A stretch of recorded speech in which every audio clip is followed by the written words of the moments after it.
굿모닝 인포맥스 함께하고 계시고요. 국제뉴스 주말 동안에 또 어떤 이야기들 쌓여 있는지 알아보겠습니다. 선재규 선임기자 나와 계십니다. 안녕하세요. 안녕하세요. 네. 프란치스코 교황 장례식이 있었습니다.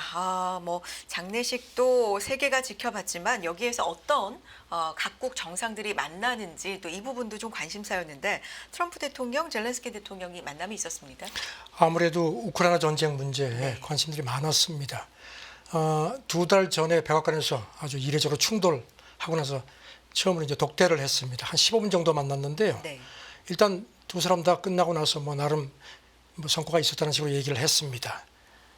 젤렌스키가 이제 그 교황 장례미사 앞서서 이제 만났는데요. 그리고 네. X에 글을 올렸는데 좋은 회동에서 많은 것을 논의했다.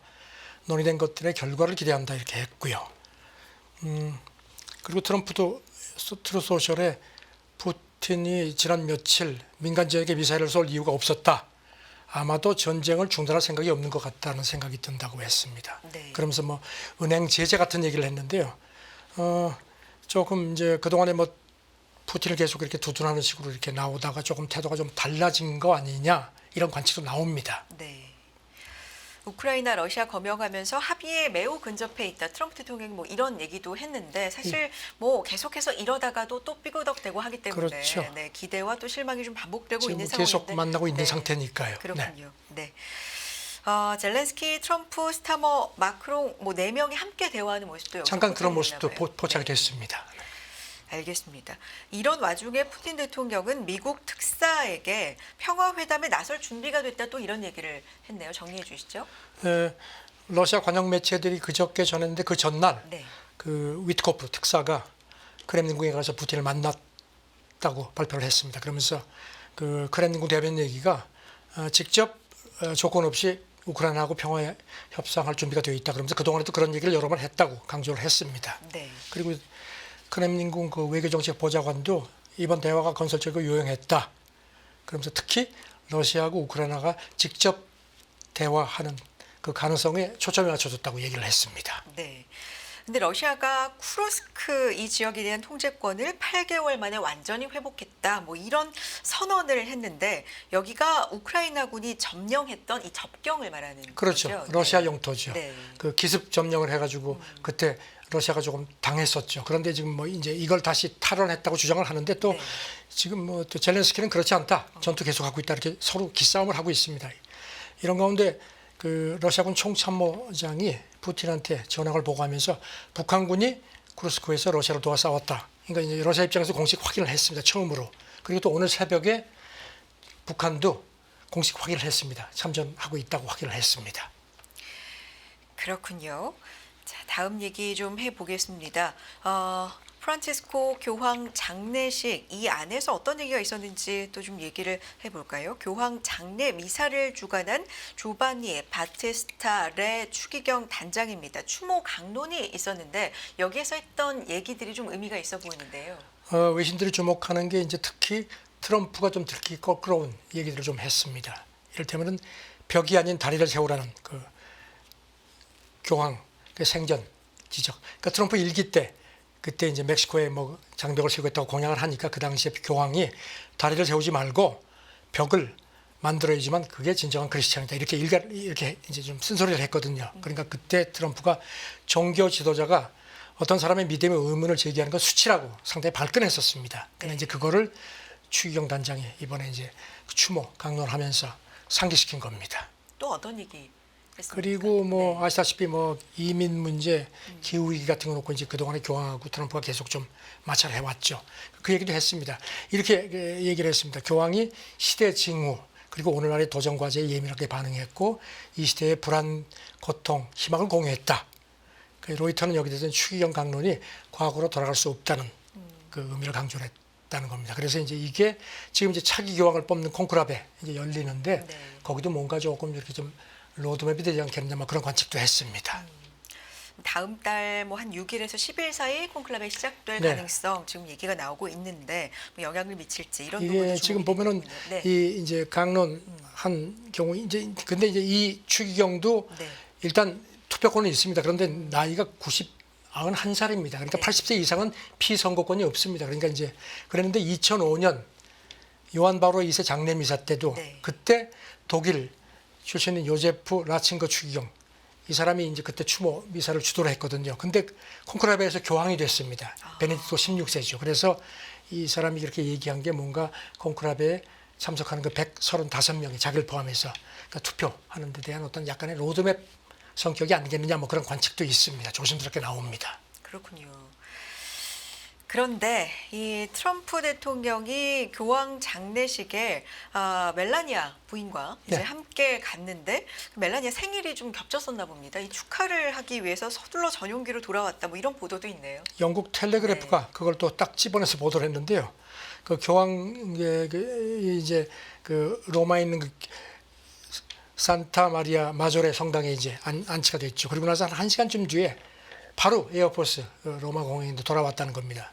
그리고 이제 비행기 타고 가면서도 내가 너무 바빠가지고 그 멜라니아 생일 선물을 못 샀다. 그래서 뭐 저녁을 같이 먹을 거다 했는데 아마 저녁 그 에어포스 안에서 아마 생일 파티를 조촐하게 하는 모양입니다. 그래서 이제 그것 때문에 조금 서둘러서 돌아왔다 그러는데 그 시점에 우크라이나 지도자들은 우크라이나 평화 문제를 이제 그 유럽 그 정상들은 그 문제를 추가 논의를 했다. 그래서 텔레그래프가 이걸 살짝 좀 꼬집는 식으로 보도를 했습니다. 그렇군요. 프란치스코 교황 장례식 이모저모에 대해서 좀 짚어볼 만한 부분들 짚어봤습니다. 다음 내용으로 넘어가 보겠습니다. 스콧 벤선트 미국 재무장관이죠. IMF 세계은행이 본연의 임무에 충실하면 트럼프 행정부도 협력할 것이다 이렇게 밝혔는데 이게 상당히 좀 안도를 자아낼 만한 얘기다. 배경 설명이 좀 필요할 것 같아요. 그동안에 뭐 유엔 기구도 그렇고 뭐 파리 기후 협약도 그렇고 전부 탈퇴를 했죠. 그러니까 이제 야 이거 잘못하면은 국제통화기금하고 세계은행 이것도 이제 미국이 주도해서 이른바 브레튼 우드 그 체제에 따라서 이게 만들어졌거든요. 그 전후 그 전 세계 금융 시스템의 어떤 그 근간 중에 하나가 되어 왔는데 이것도 또 빠지는 거 아니냐는 약간의 걱정들이 있었습니다. 그런데 베센트가 교통 정리를 했습니다. 네. 지난주 국제금융연구소 주최 행사에서 세계은행하고 국제통화기금의 개혁 필요성은 있지만 국제금융 시스템에서 핵심적인 역할을 한다. 그래서 임무를 충실하면 기꺼이 협력하겠다. 그러니까 빠지지 않겠다는 뜻을 강하게 시사를 한 겁니다. 그러면서 이런 얘기를 했습니다. 미국 우선주의 얘기를 많이 하는데 이게 미국 유일주의를 의미하는 건 아니다.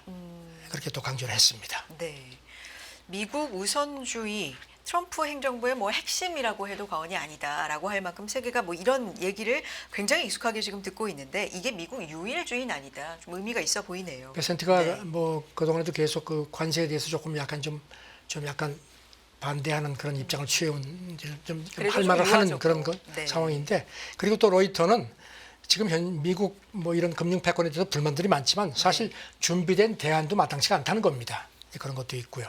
그런데 베센트가 그런 와중에도 지난주에 그 아시아개발은행 총재 일본 사람이죠. 만나가지고 중국에 대한 대출 프로그램 종료, 구체적인 조치 취하라고 또 압박을 했습니다.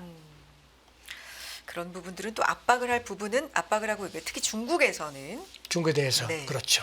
제롬 파월 연준 의장에 대한 압박 수위를 낮춘 건 뭐 이런 것 또한 그것도 연결이 좀 조금 네. 좀 안도 요인이 됐다는 겁니다. 알겠습니다. 다음 내용으로 넘어가 봅니다. 현지 시각으로 29일 화요일 트럼프 대통령 2기 취임 100일이군요. 네. 네, 이 부분 좀 얘기해 그래가지고 주세요. 또 뭐 네. 외신들이 뭐 많은 걸 쭉 이제 정리를 했는데요. 네. 일단 행정명령 숫자 이게 취임하고 나서 그 현지 시간으로 지난 목요일 기준으로 해서 137개. 이게 일기 때 같은 기간에 비해서 100개 이상이라는 겁니다. 그리고 전임 바이든 이 같은 기간에 비해서 3배 이상. 그래서 뭐 별게 다 있죠. 뭐 상호 관세 같은 것도 있지만 연방 정부 건물 내에서 종이빨대 사용해도 좋다. 뭐 이런 것까지 해가지고 아주 다양한데 그 중에서 이민 문제, 젠더 그다음에 다양성, 기후기 같은 거를 한 80건 정도가 지금 행정명령이 소송이 걸린 상태라는 점을 또 상기시켰습니다. 네. 행정명령이 뭐 압도적으로 취임 100일 동안에 이제 전임 뭐 정부라든지 좀 비교해 보면 압도적으로 많다 뭐 이런 생각인데 지지율은 어떻습니까? 지지율 뭐 저는 몇 차례 말씀드렸지만 좋지가 않습니다. 그리고 좀 어제 밤늦게 워싱턴 포스트 뭐 CNN 같은 데가 나왔는데 워싱턴 포스트 조사를 보니까요. 입소스하고 했는데 30%대로 주저앉았습니다. 39% 처음입니다. 네. 그래서 지금 지지율이 과거 어느 2차 대전 이후에 어느 대통령보다 낮다. 그리고 특히 집권 1기 때 같은 시점에 42%였는데 그것보다 훨씬 낮다는 점을 지적을 했습니다. 네. 그렇군요. 뭐 그리고 특히 이제 보면 이제 CNN 조사에서 네네. 보면 특히 그 워싱턴 포스트 조사 중에 하나 눈길 끄는 게요. 트럼프 정책에 대해 정책이 단기 침체를 가져올 거라는 그 응답률이 72%인데 공화당 지지자 51%도 나도 그렇게 생각한다. 이건 조금 더 눈에 띈다는 점을 또 워싱턴 포스트가 상기시켰습니다. 네.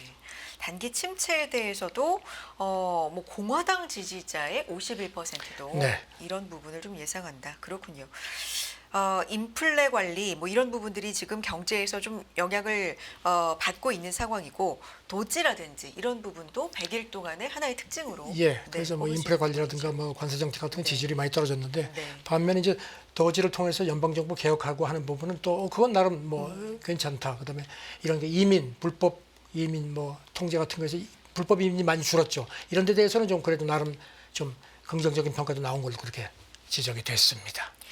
그렇군요. 다음 내용으로 넘어가 보겠습니다. 무엇보다도 이제 100일, 취임 100일이 다가오고 있다고 하는데 100일 동안에 가장 많이 언급된 부분이 아마 관세가 아닐까요? 네, 그렇죠. 생각이 드는데 미중 교역량이 이미 급감하고 있고 이로 인한 미국 경제 충격이 이제 본격화, 가시화될 것이다. 뭐 이런 얘기들이 있습니다. 그런 얘기들이 관측들이 많았죠. 그래서 여기 대해서 이제 월가의 그 아폴로 글로벌 매니지먼트 여기는 이제 대체 투자 전문 자산운용사죠. 거기 수석 이코노미스트가 이제 웹사이트에 글을 올렸습니다. 네.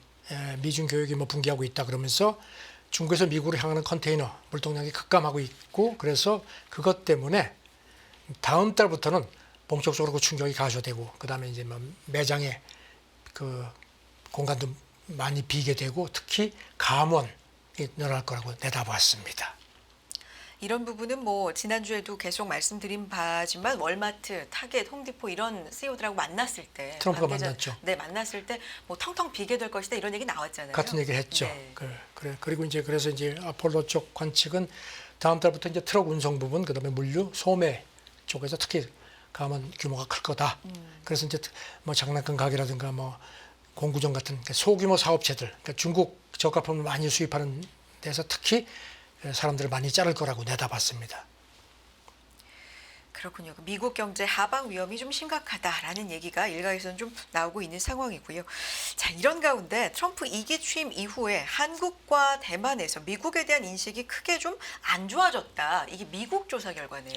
이게 이제 브루킹스 연구소 네. 여기는 이제 중도 성향인데 조금 진보 쪽에 가깝고 어. 민주당 출신들이 많이 있습니다. 이제 그걸 염두에 두고 들으십시오.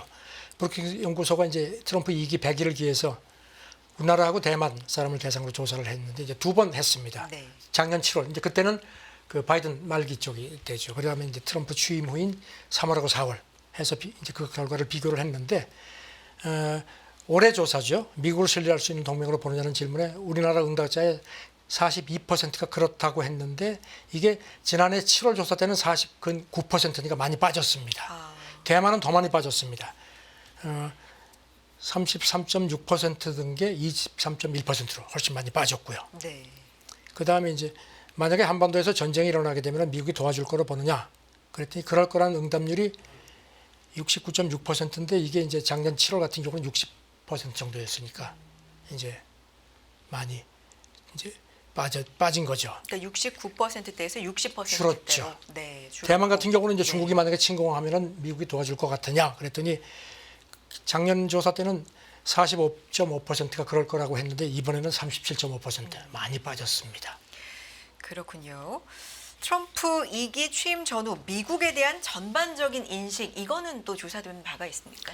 그것도 이제 네. 조사를 했는데 우리나라 같은 경우는 부정적인 응답률이 6.9%였건 이제 지난번 조사 때요. 그런데 올해 조사 때는 16.2%니까 훨씬 더 높아졌습니다.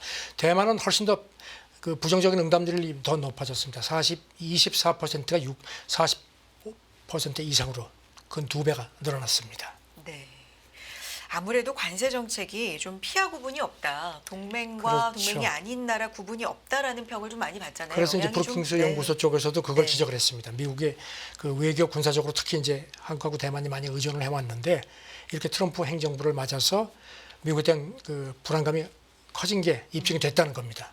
그래서 이런 이런 그 미국에 대한 평판 악화가 만약에 중국이나 북한하고 분쟁이 발생할 경우에 대만하고 한국이 어떻게 대응할지에 대해도 영향을 줄 수 있다는 점을 트럼프 행정부가 인식해야 될 거다 이렇게 조언을 했습니다. 한국, 대만인데 일본의 인식은 어떻게 뭐 변화가 있는지 조사가 혹시 있습니까? 이거는 이제 아사히가 네. 지난 2월 말부터 이달 초까지 이제 우편 조사를 한 게 있습니다. 그랬더니 응답자의 15%만 만약에 유사시에 미국이 일본을 진심으로 지켜줄 거라고 생각한다는 겁니다. 반면에 77%는 나는 그렇게 생각하지 않는다. 과거 조사 때도 회의적인 응답들이 많았지만 60%를 넘은 적이 없는데 이번에는 뭐 월등히 높았다. 그만큼 트럼프 행정부에 대한 일본 사람들의 불신이 커졌다고 진단을 했습니다. 외교에 대한 조사도 있었나요? 네. 미국에 의존을 하는 게 미국과 같이 가는 게 좋겠느냐? 그랬더니 24% 아니다. 우리 나름대로 가는 게 좋겠다. 68% 훨씬 높았습니다. 다만 그렇다고 중국이라든가 아시아권하고 협력을 강화하는 쪽으로 전환해야 한다는 거는 반대가 훨씬 많았습니다. 그러니까 미국은 조금 싫지만 그렇다고 중국도 신뢰 못한다는 그런 것 같습니다. 알겠습니다. 분위기를 좀 감지할 수 있는 조사 결과들 알아봤고요. 다음 내용은 유럽연합 얘기 좀 해보겠습니다. EU가 러시아산 화석연료 철퇴 구상을 곧 공개할 것이다. 이게 폰데어 라이엔 집행위원장 입에서 나온 얘기네요. 그동안에도 네. 이제 그 러시아 에너지 의존을 줄이려고 계속 조치를 했는데 그래도 뭐 LNG 같은 거는 계속 뺐었죠. 그런데 이제는 아닌 것 같습니다. 일단 카드를 준비하는 것 같습니다. 2주 안에 모든 러시아 화석연료 수입을 단계적으로 중단하는 구체적인 조치를 담은 그 로드맵을 공개하겠다 이렇게 밝혔습니다. 네. 그러면서 더는 에너지 수요를 적대국 이제 러시아를 얘기하는 거죠. 의존하지 않으려는 거다 이렇게 강조를 했습니다. 그러면 뭐 다음 달 한 6일 정도 공개될 전망이라고 하는데 2027년까지는 완전 중단을 목표로 하는 건가요? 단계적으로 그렇게 하겠다는 겁니다. 네. 지금 보면은 이제 EU가 얼마 전까지만 해도 이제 그 천연가스 수입이 한 45%, 석탄은 50%, 석유도 한 3분의 1을 러시아에서 의존했는데 지금 뭐 많이 줄었죠. 특히 석탄 같은 거는 아예 이미 수입이 중단이 된 상태입니다. 네. 그렇군요. 러시아가 제재 보복으로 유럽행 가스 공급을 아주 급격하게 줄였다. 그래서 뭐 에너지 파동이 초래됐다. 이런 것과 관련돼서 정책을 지금 짜고 계획을 하고 있는 상황인 거죠. 그렇죠. 이제 네. 그거 더불어서 그 화석연료 중심에서 이제 청정에너지 쪽으로 가는 그런 그 이른바 리파워 EU라는 네. 그런 정책 추진해 왔습니다. 네. 그런데 이제 그게 이제 그동안 이제 에너지 파동 때문에 잠깐 주춤했는데 이제 그것도 계속 밀고 나가겠다는 얘기를 했습니다. 그런데 지금 그 당시에 이제 그 에너지 위기 때 이제 폰데어 라이엔 얘기가 미국이 LNG 같은 걸 제공해줬고 노르웨이도 가스관으로 천연가스를 추가 공급했다. 그리고 덧붙이기를 한국하고 일본 같은 멀리 있는 나라도 우리를 도와준 걸 잊지 않고 있다. 이렇게 또 얘기를 했습니다. 그러니까 에너지 파트너십도 여전히 전략적으로 중요하다. 그러면서 이제 네. 미국산 LNG 수입을 네. 포함한 에너지 파트너십 전략적 중요하다는 얘기를 했고요. 이게 이제 아시다시피 트럼프가 지금 유럽에 자기네 LNG를 많이 팔려고 하고 그러니까 LNG 이제 수입 좀 늘려라. 그렇죠. 그러니까 네. 이제 관세 협상에서 유럽 연합은 이제 이걸 카드로 쓸 것 같은 그런 조짐이 지금 있었는데 이제 그런 의미에서 폰데어 라이엔이 미국산 LNG를 중요하다고 강조를 한 것 같습니다. 그렇군요. 다음 내용으로 넘어가 보겠습니다. 또 유럽과 관련된 얘기인데요. 중국과 유럽 4년 전에 인적 제재와 관련된 어떤 조치를 취했는데 이게 좀 변화의 조짐이 보인다. 일단 스토리 좀 알려주세요. 그렇죠. 이제 네. 그 미국 관세 때문에 지금 이제 중국도 그렇고 유럽도 그렇고 전부 이제 그 피해를 보는 쪽이죠. 그러니까 이제 이번에는 이제 중국 쪽에서 이제 더 적극적으로 이제 접근을 해서 유럽 연합하고 한 4년 전에 네. 서로 그 신장 위구르 그 인권 문제 때문에 서로 막 인적 제재하고 막 그랬었거든요. 그래가지고 그 당시에 그 포괄적 투자 협정 같은 것도 유럽의회가 비준을 보류하는 바람에 폐기가 됐습니다. 그런데 이제 그거를 회복하는 협상을 지금 하고 있다는 게 현지 언론 보도입니다. 네. 그러니까 제재를 해제하고 관계도 조금 더 활발하게 재개하고. 그렇죠. 네. 그런데 그럼에도 지금 유럽연합이 걱정하는 게 네. 지금 중국산 저가품이 지금 미국에 거의 지금 못 들어가고 있거든요. 관세 때문에. 그래가지고 이제 물론 이제 협상을 하고 있지만 그래서 중국이 지금 그러면 그걸 어디다 팔겠느냐? 유럽 시장에다 갖다 팔지 않겠느냐는 걱정을 한다는 겁니다. 그래서 이제 중국산 저가품이 유럽에 대량 유입될 수 있는 거는 상당히 경계를 하는 모습이라는 점도 외신 지적을 했습니다. 그렇군요. 자, 다음 내용으로 넘어가 보겠습니다. 그런 가운데 트럼프 행정부가 최근에 이미 삭제한 내용이 있다고 하는데 이 외국인 유학생 몇천 명의 신원 자료입니다. 모두 원상 복구하기로 했다. 이게 지금 어떤 변화가 있는 겁니까? 이것도 좀 잠깐 설명드리면요. 그 9.11 테러 있고 나서 미국 정부가 유학생 정보 관리 시스템을 대폭 강화를 했습니다. 네.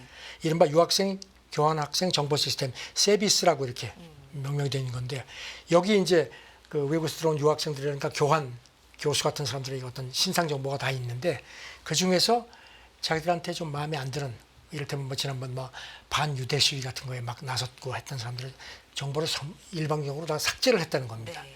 그러니까 원래 이거는 대학 쪽에서 관리를 했거든요. 대학이 이거를 정보를 관리하면서 이제 이 시스템에 근거해서 비자를 줄 수 있거든요. 그러니까 이제 대학 쪽에서 아니 이거는 우리 고유 영역인데 너희들이 이러니까 이제 트럼프 행정부가 좀 아차 싶었든지 이거를 복원한다고 밝혔습니다. 네. 그 이민세관 단속국이 이제 지금 유학생들이 많이 소송을 제기했거든요. 그 재판에서 밝혔습니다. 그래서 복원 중이다. 그렇게 얘기를 하면서 소송을 제기하지 않은 유학생들한테도 모두 적용된다고 했습니다. 지금 그 미국의 그 유학생들을 보호하는 그 이민 전문 변호사 협회가 있는데 그쪽에서 한 최소 4,700건 정도가 삭제된 걸로 그렇게 추산이 된다고 밝혔습니다. 그렇군요. 뭐 일부 유학생은 알 수 없는 이유로도 기록이 말소됐다 이렇게 하니까 뭐 이런 부분에 대해서 좀 변호사들 조치를 얘기를 취한다. 보면 네. 이게 이제 여기서 기록이 말소되면요. 네. 지금 미국에서 공부하고 있는데 비자가 취소가 됩니다. 그렇게 되면 지금 공부 못하고 쫓겨나는 거거든요. 그래서 지금 소송도 많이 제기됐고요. 물론 뭐 일부 약간 문제가 있는 경우도 있는데 전혀 그렇지 않고 그러니까 반유대 시위 관련해서 무죄 판결을 받았는데도 기록이 말소가 됐고 심지어 일부 여학생은 아무런 이유도 설명 없이 기록이 말소가 됐다는 겁니다. 그래서 지금 여기에 대해서 이제 소송건이 지금 한 200 상당히 진행돼서 상당 건수는 이제 유학생들이 승리를 한 걸로 되어 있습니다. 이렇게 분위기가 조성이 되면 뭐 유학생들도 그렇고 뭐 교수들도 그렇고 좀 공포 분위기가 있겠습니다. 그렇죠. 그래서 미국 언론들 네. 보도엔 지금 유학생들도 그렇고 지금 굉장히 막 네. 겁낸다는 겁니다. 잘못 보이면은 나도 저렇게 될 수 있다. 그래가지고 지금 SNS 같은 데 올라갔던 글 같은 거 다 막 삭제하고 SNS 계정도 막 폐해서 없애고 그다음에 캠퍼스 바깥으로 안 나가는 경우도 많다는 겁니다. 그렇게 분위기가 지금 굉장히 좀 살벌하다 이렇게 또 지적을 했습니다. 알겠습니다. 관련된 다음 얘기는 FBI가 당국 체포를 피해 도주하는 불법 체류자를 도왔다는 이유로 현직 판사를 법원에서 체포했다. 이게 또 논란이 되고 있다고 하는데요. 네, 이걸 또 FBI 국장이 네. 며칠 전에 그 SNS에 글을 올렸습니다. 그래서 이제 위스콘신주에 있는 미러키 지방법원의 판사를 체포했다. 그러면서 이제 그 이유는 이 판사가 법원에 가서 불법 그 체류자를 체포하려는 연방 요원들을 그 사람 저쪽에 갔다고 좀 거짓말을 했다는 겁니다. 그러면서 이쪽 주장은 그 배심원들이 이제 법정에 이렇게 들어가는 문이 있죠. 그걸 통해서 이 친구를 빼돌렸다는 게 이제 이쪽 FBI 쪽 주장입니다. 네. 근데 여기 대해서 이제 이 판사는 이제 이 불체자의 경범죄를 재판을 담당하는 판사인데 자기는 그런 적 없다. 그리고 뭐 법적으로 아무런 하자가 없고 하면서 그러니까 이제 지방법원 판사거든요. 그러니까 연방법원에 좀 기소가 되니까 좀 불려가서 심의를 받고 풀려났습니다. 일단 그래서 다음 달 중순에 또 출석을 할 예정인데 체포에 동의할 수 없다. 내 입장을 당당히 밝히겠다. 결국 이 사람은 체포가 됐다고 하는데 현직 판사를 법원에서 FBI 요원들이 체포했다. 이게 참 이건 만만한 상황이 아닌 것 같습니다. 알겠습니다. 주말 동안에 있었던 다양한 국제 뉴스, 특히 또 미국에 관련된 트럼프 대통령 취임 100일을 앞두고 또 분위기 같은 것들도 정리해서 전해주셨고요. 자, 여기까지 오늘은 국제 뉴스 듣겠습니다. 손주기 선임 기자 함께했습니다. 말씀 고맙습니다. 네, 감사합니다. 매일 돈을 쓰는데 그 가치는 누가 정할까요? 정답은 슈퍼달러 슈퍼리치에 있습니다. 복잡한 공식은 빼고 투자 타이밍을 잡는 환율의 핵심만 담았습니다. 빠르게 변화하는 금융시장, 그 중심엔 언제나 환율이 있습니다. 오늘부터 환율과 썸 타볼까요?